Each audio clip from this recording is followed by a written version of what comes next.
முந்திரி பழம் தானே ஃப்ரெண்ட்ஸ் பறிக்க வந்தேன். அப்படியே இங்கே வாங்கலேன், இங்கே பாருங்களேன் எவ்வளோ பூ பூத்து நிற்குதுன்ட்டு. சரி, இதை பார்க்காம போனால் சரியாகாது. இதை விட்டுட்டேன்னா அப்புறமா நான் வரவே மாட்டேன் மாடி தோட்டம். நைட்டு ஆயிரம் கடைக்கு போயிடுவேன். இங்கே பாருங்கள் எவ்வளோ பூ பூத்து நிற்குதுன்ட்டு.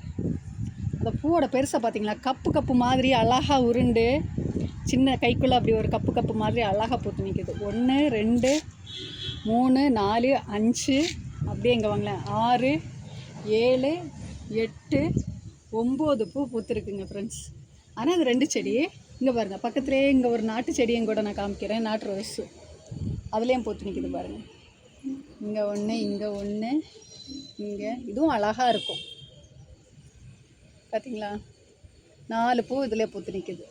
சூப்பராக இருக்குங்க. இந்த கிளைமேட் சூப்பராக இருக்குது. ரோஸ் செடி வளர்க்குறதுக்கும் நிறைய பூ பூக்கிறதுக்கும். இந்த வீடியோ பிடிச்சா லைக் பண்ணுங்கள், சப்ஸ்கிரைப் பண்ணுங்கள். Thank you, bye friends. வீடியோவை முடிச்சுக்கிட்டு திரும்ப வாய்ஸ் கொடுத்துட்ருக்கேங்க. இந்த கமெண்ட்டை பாருங்களேன், எவ்வளோ பெரிய கமெண்ட் எனக்கு அனுப்பியிருக்காங்கன்ட்டு. அவங்க அனுப்புனதில் நான் தப்பாக எதுவும் சொல்ல மாட்டேன். ஏன்னா இவ்வளோ பெருசாக எனக்கு கமெண்ட் டைப் பண்ணி அனுப்புறதுக்கே ஒரு டைம் ஆகிருக்கும். அதை மெனக்கெட்டு பண்ணியிருக்காங்க. அவங்களுக்கு நன்றி தான் சொல்லணும். நான் சீத்தாப்பழத்தை நான் முந்திரி பழம்னு சொல்லியிருந்தேன். ஆனால் எங்கள் ஊர் சைடெல்லாம் முந்திரி பழம், முந்திரிங்க பழம் அப்படின்னு சொல்லுவோங்க.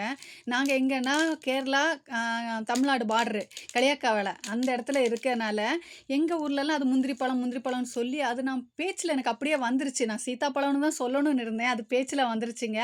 தப்பாக இருந்தால் மன்னிச்சுக்கோங்க. நான் தெரியாமல் தான் சொல்லிட்டேன்.